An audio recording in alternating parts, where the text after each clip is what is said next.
The station was quiet that morning.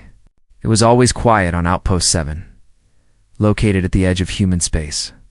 Far from Earth and far from anything important, the station served as a rest stop for miners, travelers, and people who wanted to disappear. Kang Doyan liked it that way. Doyan was 34 years old.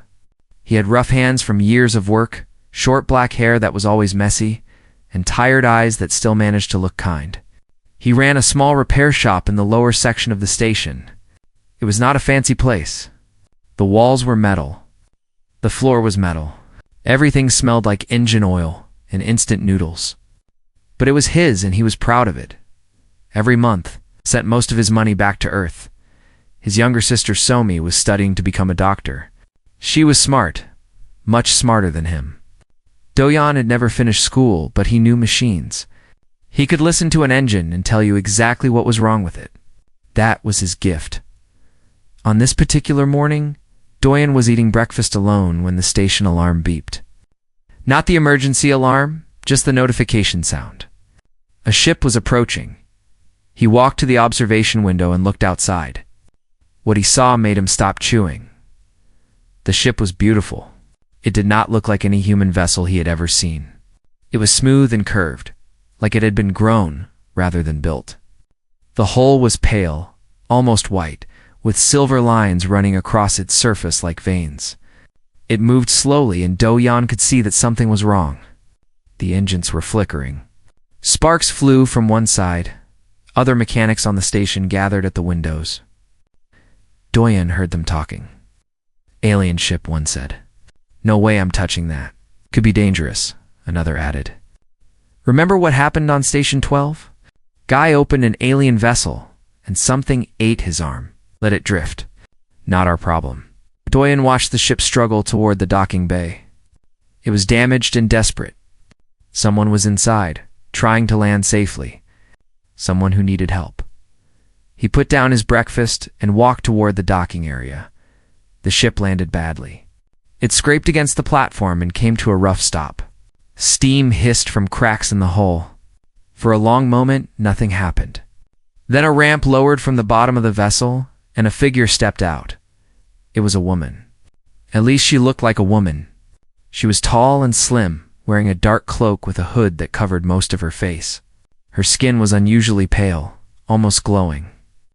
When she looked at Doyan, he saw that her eyes were silver, like polished metal. She studied him for a moment, then spoke in perfect Korean. "I need a mechanic." Doyan blinked. He had expected clicks or strange sounds, not his own language spoken so clearly. "You speak Korean?" "I speak many languages," she said. "My ship is damaged. I have been stranded for 2 days. I was beginning to think no one would help. Others are scared," Doyan admitted. He looked at her ship. Up close, it was even stranger. The metal seemed to breathe slightly, expanding and contracting like a sleeping animal.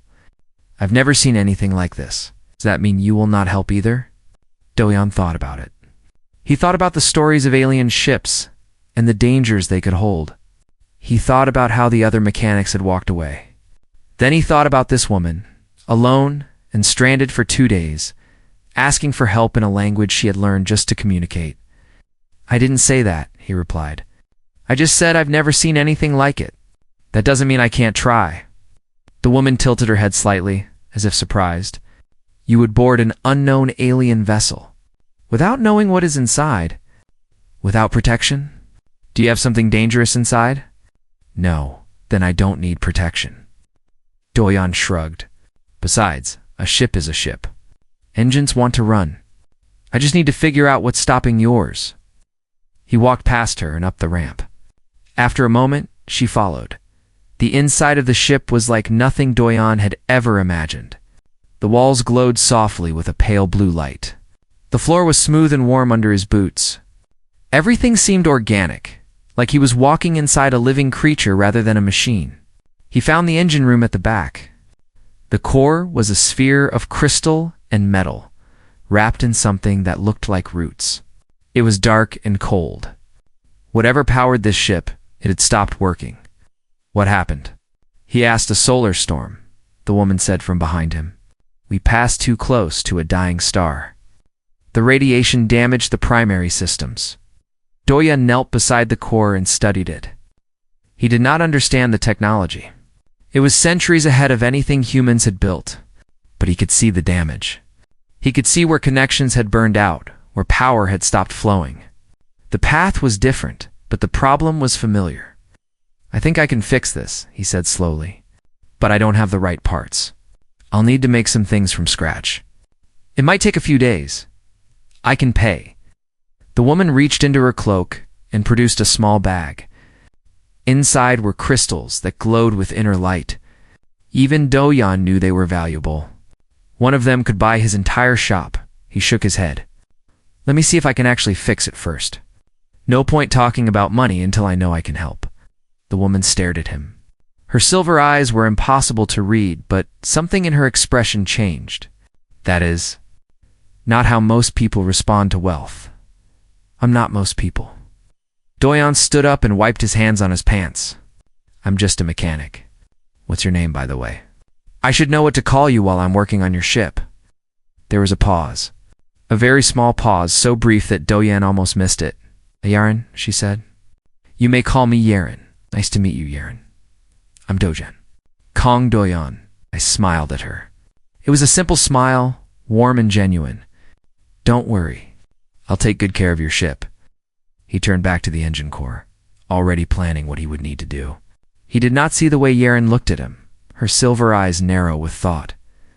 Kong Doyon did not know many things. He did not know that Yaren was not just a traveler. He did not know that she was Queen Yaren of the Valanthi Dominion, ruler of 900 star systems and one of the most powerful beings in the galaxy. He did not know that she had come to human space on a secret mission, to personally judge whether humanity was worthy of joining the great alliance of civilizations or whether they should be destroyed before they became a threat. He did not know that her ship's breakdown was not an accident. He did not know that 2 guards watched from the shadows of the ship, recording everything he did and said. He did not know that the fate of his entire species might depend on how he treated this one stranger. Kong Doyan only knew that someone needed help, and he could provide it. For him, that was enough. He got to work. Doyan spent the first morning just looking. He walked around the engine core slowly, touching nothing, studying everything. He had learned long ago that the worst thing a mechanic could do was rush. Machines had their own logic. If you respected that logic, they would tell you their secrets. Yaren watched him from the doorway. She did not speak. She simply observed, her silver eyes following his every movement. "Can I ask you questions?" Doyan finally said, not looking away from the core. "About how this is supposed to work?" "I'm not trying to steal your technology or anything. I just need to understand what I'm looking at," you may ask. "This sphere in the center? Is it supposed to glow?" "Yes, it contains concentrated stellar energy. When functioning, it burns like a small sun." Doyan nodded slowly. "And these root things wrapped around it. Are they supposed to be this color?" "No, they should be green, not brown. They carry energy from the core to the rest of the ship. They are dying. Dying." Doyan touched one of the roots gently. It felt dry and brittle under his fingers. "So this ship is partly alive?" "All Valanthi ships are grown, not built. They are living things, in a sense." Doyan was quiet for a long moment. Then he said something that surprised Yaren. "I'm sorry." She tilted her head.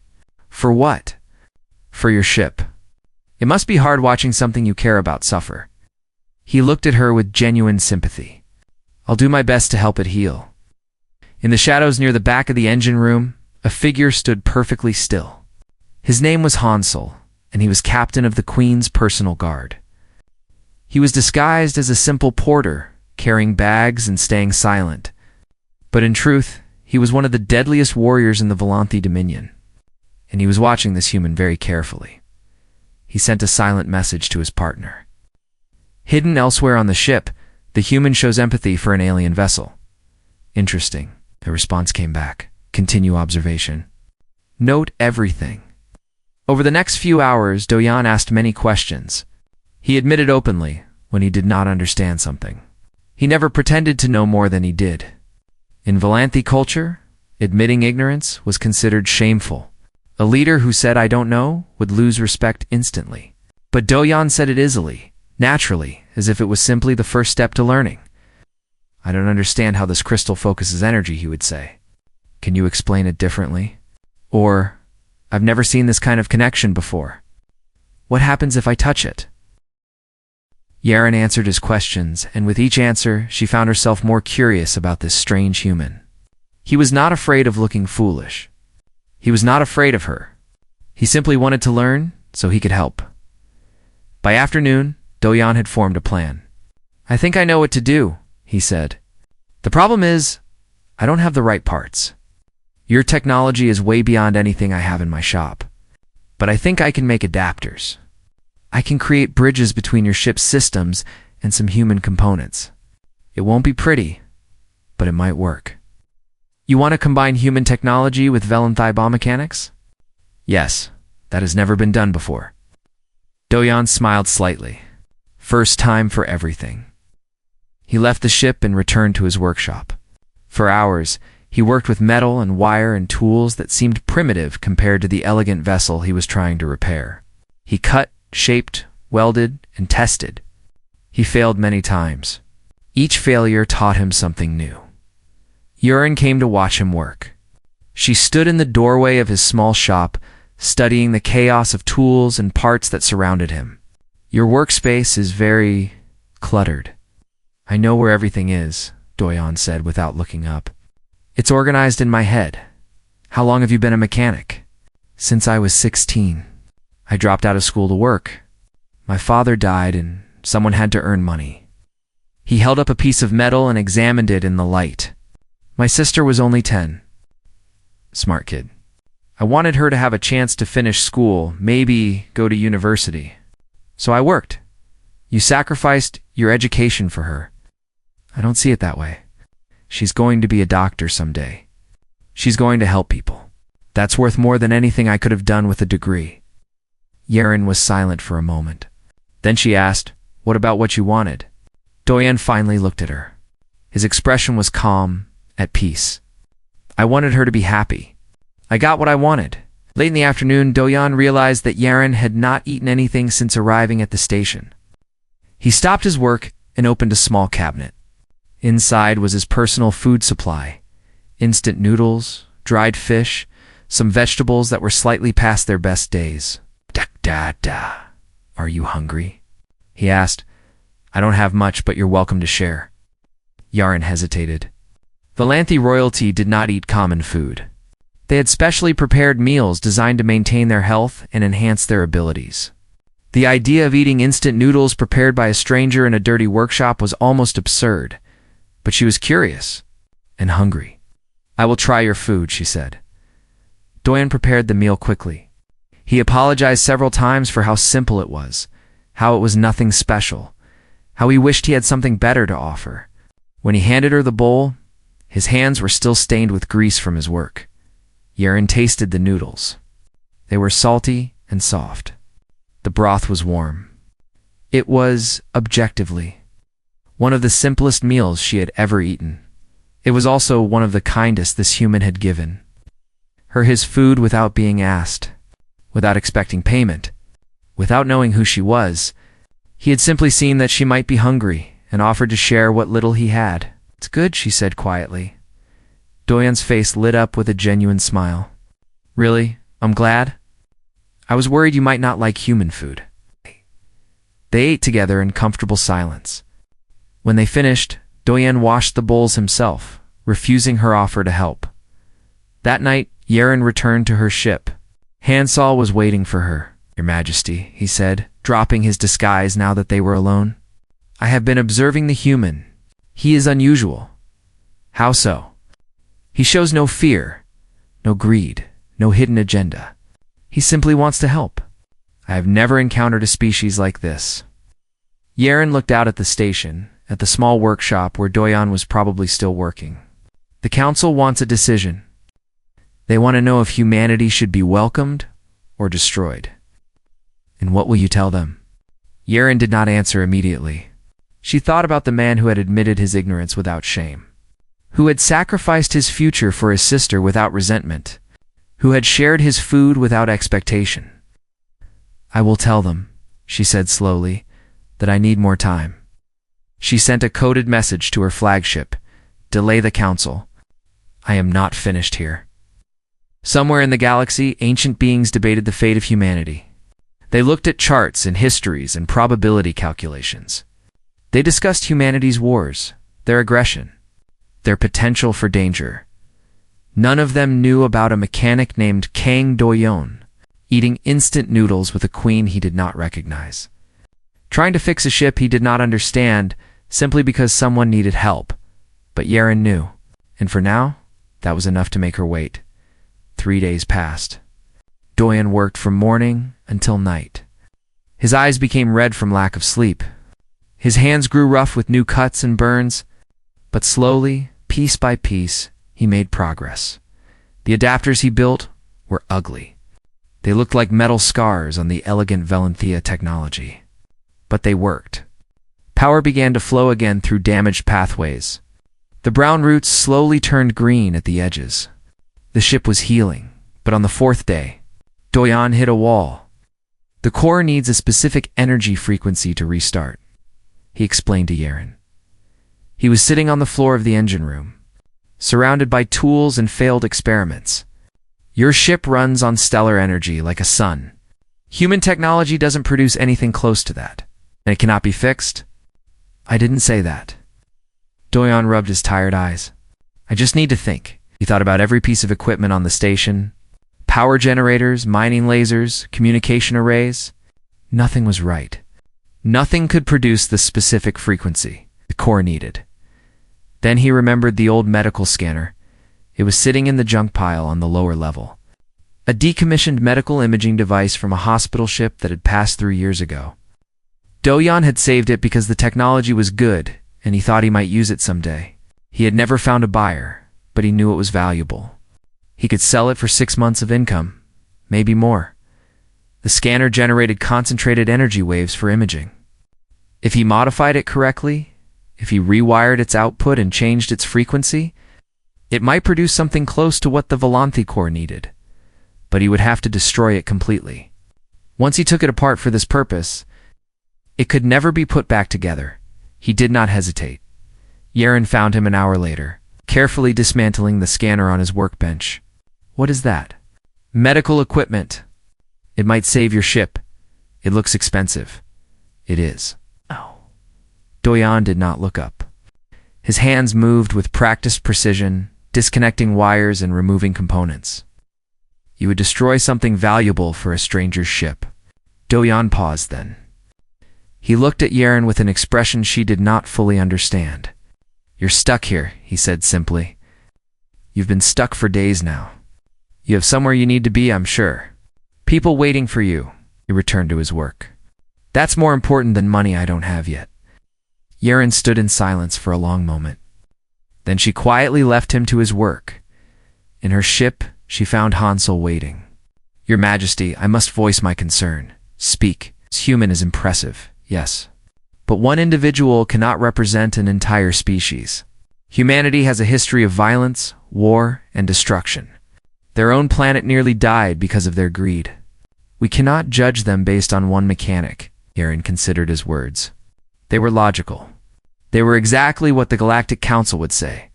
"You are right that one person cannot represent all humans. But consider this, Captain. The universe did not send me their leader, or their hero, or their greatest warrior. It sent me an ordinary man, a nobody, a mechanic who lives on a forgotten station at the edge of nowhere." She turned to face him. "If even their ordinary people show this kind of character, what does that say about the species?" Hansel had no answer. That afternoon, trouble came looking for Do-yeon. His name was Tae-sung. He was a bigger mechanic who ran a shop on the upper level. He charged high prices and did poor work, but he had connections with station management. Most people were afraid of him. He found Do-yeon in the docking bay, running tests on the modified scanner. "So," Tae-sung said loudly, "the idiot is still playing with alien garbage. Do-yeon did not look up. I'm busy, Tae-sung. Too busy to notice your breaking station rules. Tae-sung walked closer, his heavy boots loud on the metal floor. Unregistered alien vessel. Unknown life forms on board. You should have reported this immediately. She's not a threat. She's a traveler with a broken ship. She. Tae-sung laughed. You don't even know what she is. Could be a spy. Could be carrying alien diseases. Could be planning to eat your brain while you sleep. She's not. How do you know? Do-yeon finally looked at him. His eyes were tired but calm. Because I talked to her. She needed help. That's all that matters. Tae-sung's face darkened. He grabbed Do-yeon by the collar and pulled him close. Listen to me carefully. You report that ship, or I will. And when station security comes, they'll impound the vessel and arrest you for harboring an illegal alien. Do-yeon did not fight back. He did not raise his voice. He simply said, let go of me, please. Or what? Or nothing. I'm just asking politely. Tae-sung shoved him hard. Do-yeon stumbled backward and fell against his workbench. Tools clattered to the floor. His hand hit a sharp edge, and blood welled up from a cut on his palm. He did not retaliate. His hands trembled slightly, but not from fear. From restraint? You have until tomorrow, Tae-sung said. Report the alien, or I will. He walked away. Do-yeon stood slowly and looked at his bleeding hand. He wrapped it with a clean rag and got back to work. From the shadows of the docking bay, Yeren watched everything. She had seen Do-yeon's face when Tae-sung grabbed him. She had seen the tension in his muscles, the controlled anger in his eyes. He could have fought back. He was not weak. But he had chosen not to. That night, everything changed. A solar storm swept across the sector. The station's power grid could not handle the electromagnetic interference. Lights flickered. Systems crashed. Emergency alarms screamed through the corridors. Do-yeon was in his workshop when the lights went out. He grabbed his emergency toolkit and ran toward the docking bay.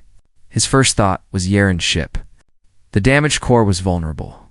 If power fluctuated too wildly, it could overload and explode. He reached the bay and found chaos. The station's power was jumping wildly, surging and dropping. Other workers ran past him, heading for shelter. Nobody was thinking about the alien vessel. Do-yeon did not hesitate. He ran to the main power junction and began working. His hands moved fast, rerouting connections, creating manual overrides.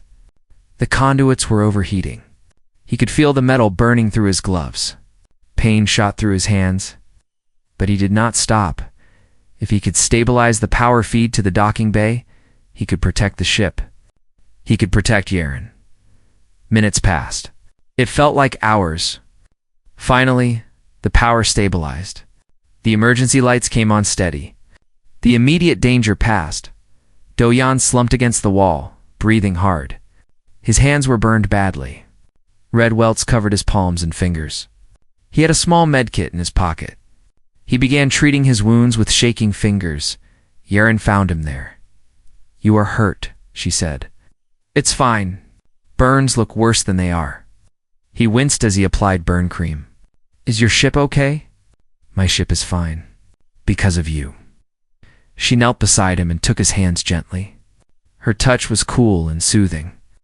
You ran toward danger. Everyone else ran away. The ship needed protection. It is not your ship. Do-yeon looked at her with those tired, kind eyes. It's someone's way home. That makes it worth protecting. Yeren held his burned hands for a long moment. In her centuries of life, she had met warriors who charged into battle for glory. She had met politicians who sacrificed others for power. She had met countless beings who acted only for their own benefit. She had never met someone who burned his own hands to protect a stranger's ship simply because it was the right thing to do. That night, she made her decision. She sent a message to her fleet, to the Galactic Council, to everyone who was waiting for her verdict. I need more time with these humans. There is more here than I expected. Much more. Somewhere in the darkness of space, ancient beings received her message and waited. The fate of humanity still hung in the balance, but in a small docking bay on a forgotten station, A queen tended to a mechanic's burned hands and wondered if maybe, just maybe, she had found something worth saving. The ship was almost ready. Do-Yan stood in the engine room, his bandaged hands gentle on the controls he had built. The core glowed softly now, a warm golden light that pulsed like a heartbeat. The roots around it were green and healthy. The modified scanner hummed quietly, feeding the exact frequency the Volanthi technology needed. He had done it. He had combined human technology with alien biomechanics, something that had never been done before, something that experts on 100 worlds would have said was impossible. Yaren watched him from the doorway. She had watched him for days now. She knew the way he hummed old songs while he worked. She knew the way he talked to machines like they were old friends. She knew the way his face lit up when something finally worked after hours of failure. She knew him better than he realized. "How does it feel?" Do-Yan asked the ship softly, running his hand along the warm wall. "Better now?" Yaren smiled slightly. "You know it cannot answer you." "Sure it can. Not with words, but I can feel it." He pressed his palm flat against the surface. "The vibration is smooth. The temperature is even. It feels content." "Content," Yaren repeated. "Peaceful. Ready to fly again." Do-Yan turned to her with a grin. "I told you I'd take care of it." He began packing up his tools.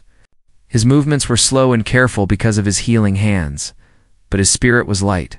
The job was done. The stranger would go home. Everything was as it should be. Then the station shook. Alarms did not sound. There was no warning. One moment, everything was calm. And the next moment, the walls trembled and the lights flickered. Do-Yan ran to the observation window. What he saw made his heart stop. A ship had appeared in orbit above the station. But this was not like any ship he had ever seen. It was massive, larger than the entire station, shaped like a great silver wing that caught the starlight and reflected it in 1,000 different colors. It was beautiful and terrifying at the same time. More ships appeared behind it. Dozens of them. A fleet that could have conquered entire star systems now hung in space above a forgotten outpost. Yaren Do-Yan said slowly, "What is happening?" She was standing behind him. Her expression was strange, a mixture of sadness and resignation, and something else he could not identify. "I am sorry," she said. "I should have told you sooner."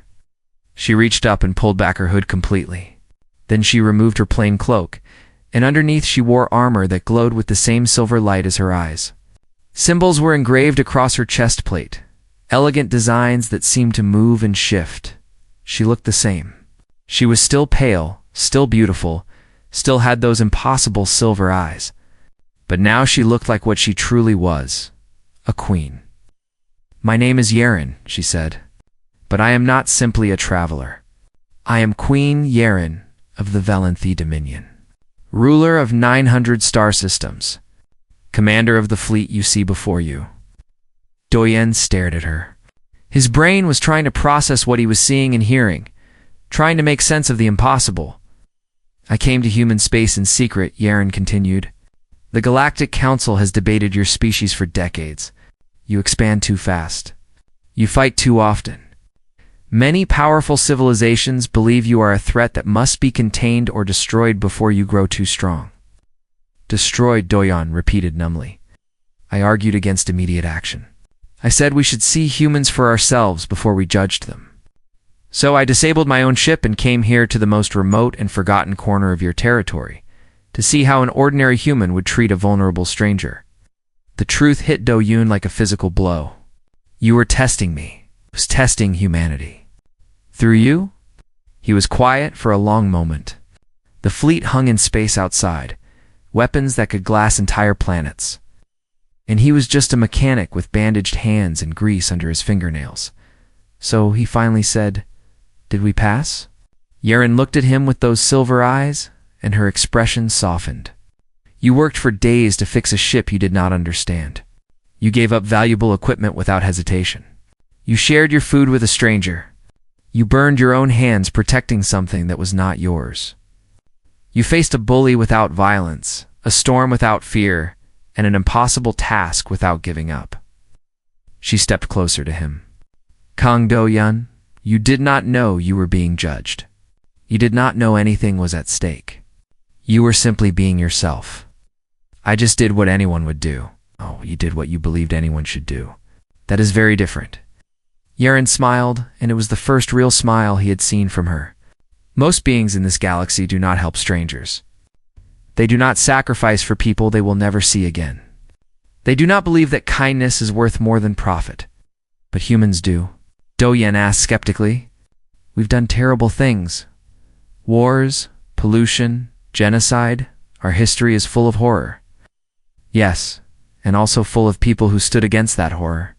People who helped when they did not have to. People who believed things could be better. Yaren placed her hand on his shoulder. I have lived for centuries. I have seen empires rise and fall. And I have never met a species quite like yours. You are violent, yes, chaotic, dangerous, but you are also kind, stubborn, hopeful. She stepped back and straightened her posture. She was a queen again, regal and powerful. The Galactic Council will make the final decision about humanity's fate. They will listen to evidence, debate arguments, weigh risks and benefits. But they should hear from a human directly. They should meet someone who can show them what I saw. Do-yun understood what she was asking. You want me to speak for humanity? I want you to be yourself in front of the beings who will decide if your species lives or dies. Yaren extended her hand to him. It was a human gesture, one she had learned just for this moment. Kang Do-yun, will you come with me? He looked at her hand.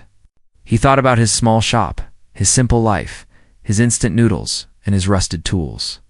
He thought about his sister Somi.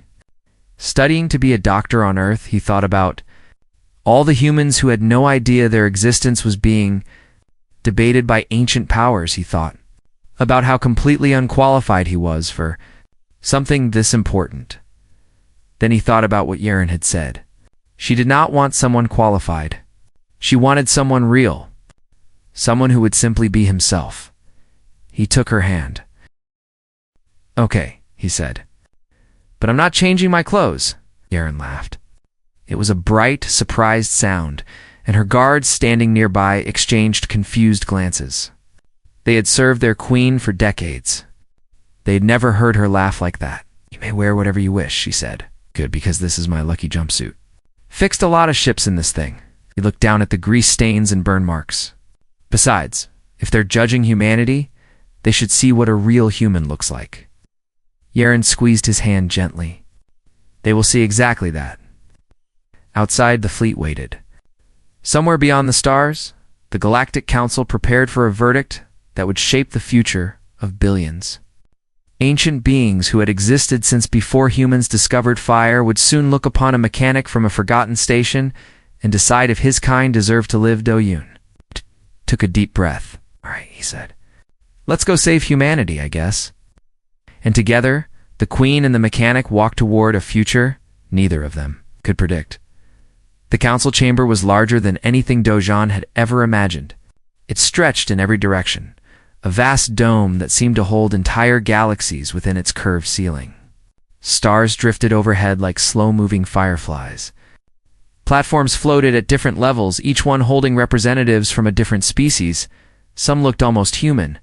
Others were covered in scales or feathers, or had no solid form at all. There were beings made of light, and beings made of crystal, and beings that existed as sound waves given physical shape.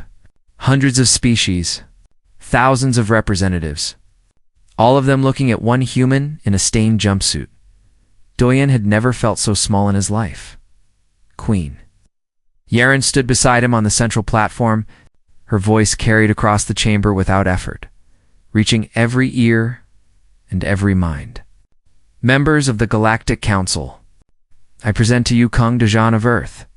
He is the human who repaired my vessel. He is the one I told you about in my reports. A murmur rippled through the chamber. Do-yun caught fragments of translated speech. Just a laborer. Primitive appearance. Hardly impressive. One representative rose from his platform. He was tall and thin, with blue skin and 4 arms that gestured sharply as he spoke.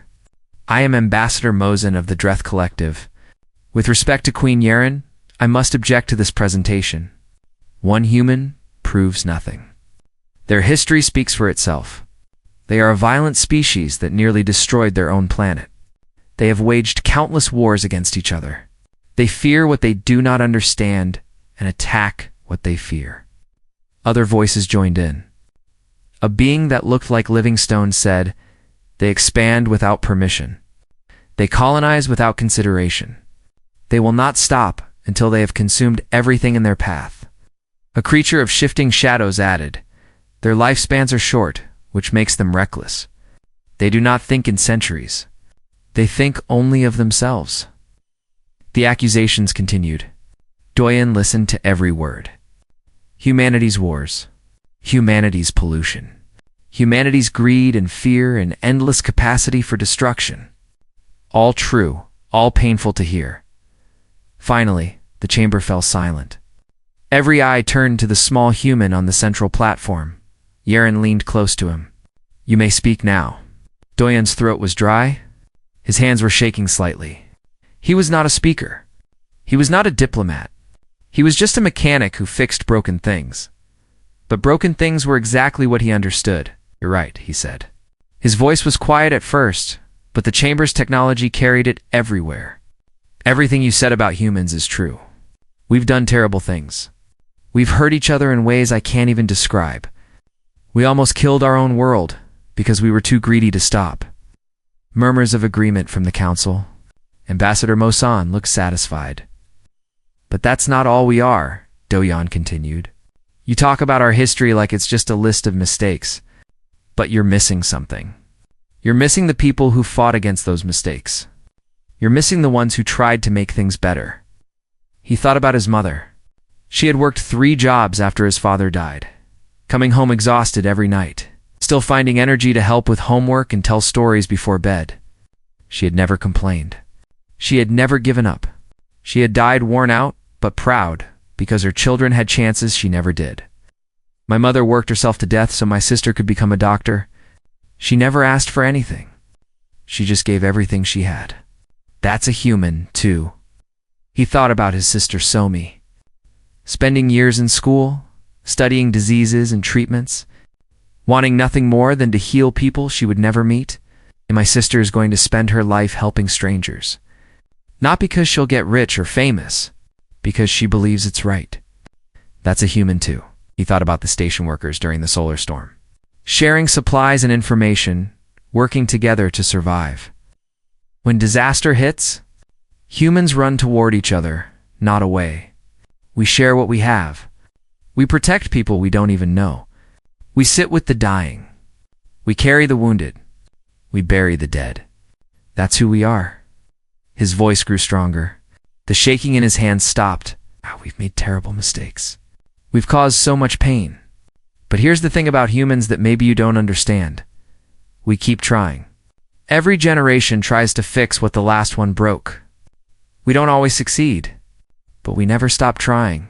He looked around the vast chamber at the ancient beings watching him with unreadable expressions. You want to know what humanity is? We're not our worst days. We're not our wars, or our pollution, or our fear. We're the people who get up the day after the worst day and try again. We're the people who look at something broken and think maybe we can fix it. We're the people who help strangers because it's the right thing to do, even when nobody's watching. He paused. His next words came out soft, but steady.